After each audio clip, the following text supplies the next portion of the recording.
As Donald Trump's party came together, a 28-year-old liberal activist ousted top House Democrat Joe Crowley in the president's hometown Tuesday night, a stunning defeat that suddenly forced Democrats to confront their own internal divisions. Crowley, the number 4 House Democrat and until Tuesday considered a possible candidate to replace Nancy Pelosi as leader, becomes the first Democratic incumbent to fall this primary season. He was beaten by underfunded challenger Alexandria Ocasio-Cortez, a former Bernie Sanders organizer who caught fire with the party's left wing. Crowley's loss echoed across the political world, sending the unmistakable message that divisions between the Democratic Party's pragmatic and more liberal wings may be widening heading into the high-stakes November midterm elections. It also exposed a generational divide among Democrats still struggling with their identity in the Trump era. The community is ready for a movement of economic and social justice. That is what we tried to deliver, Ocasio-Cortez said in an interview with the Associated Press.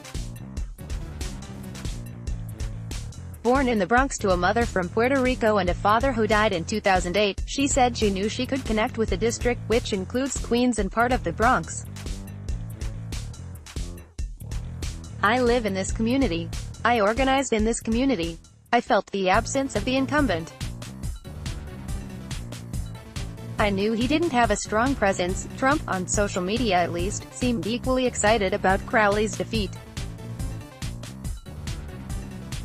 Perhaps he should have been nicer, and more respectful, to his president, Trump tweeted, oddly taking credit for a victory by a candidate more liberal than Crowley. He added, the Democrats are in turmoil. All in all, Trump had reason to celebrate Tuesday night as all 3 of his endorsed candidates survived primary challenges that could have embarrassed him in the party. Those included New York Rep.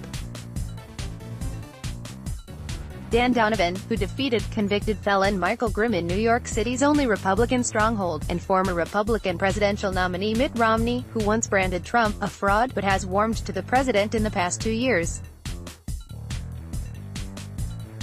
Yet none of the day's contests mattered more to Trump than the one in South Carolina. Gov. Henry McMaster, one of the president's earliest and strongest supporters, survived an unusually tough challenge from a political newcomer, self-made Republican millionaire John Warren. The White House went all in for the governor in recent days, dispatching the president and the vice president to the state in an effort to prevent a political debacle. Trump's party did just that on Tuesday, though the president has a mixed track record when weighing in on party primaries. His preferred candidates have suffered stinging losses in Alabama and western Pennsylvania in recent months. With the November general election a little more than 4 months away, more than half the states had selected their candidates after the day's final votes were counted across South Carolina, New York, Oklahoma, Mississippi, Maryland, Colorado and Utah. History suggests that Trump's Republican Party, like the parties of virtually every first-term president dating back to Ronald Reagan in 1982, will suffer losses this fall. Yet Crowley's loss suggests that Democrats must overcome intra-party divisions if they hope to take control of Congress and key governors' offices nationwide. In New York, Ocasio-Cortez cast Crowley as an elitist out of touch with the community. This race is about people versus money.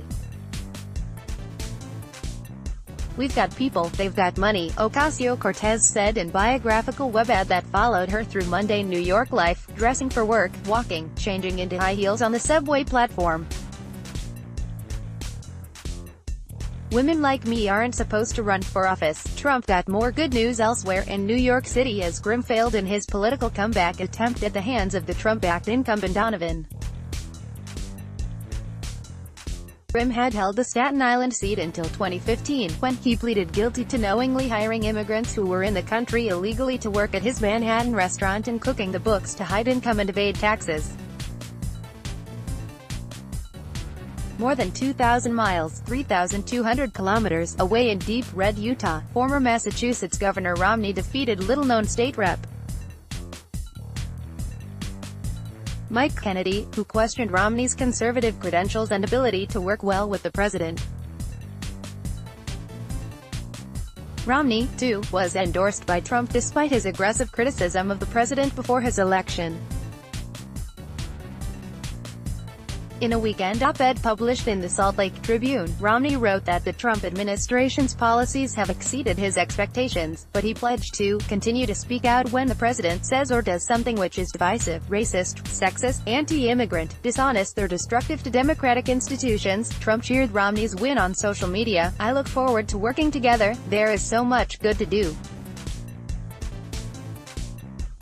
A great and loving family will be coming to D.C., not to be forgotten." Races to determine gubernatorial candidates in Maryland, Colorado and Oklahoma.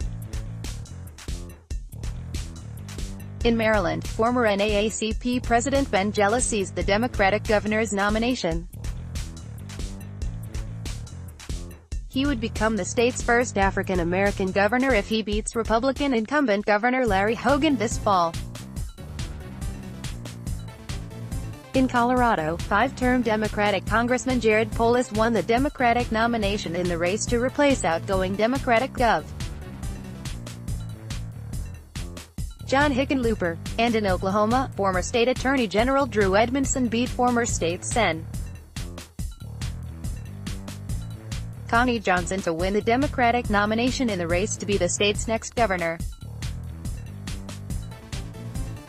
Oklahoma voters also backed the medicinal use of marijuana despite opposition from law enforcement and business, faith and political leaders. But Crowley's defeat overshadowed much of the day's developments.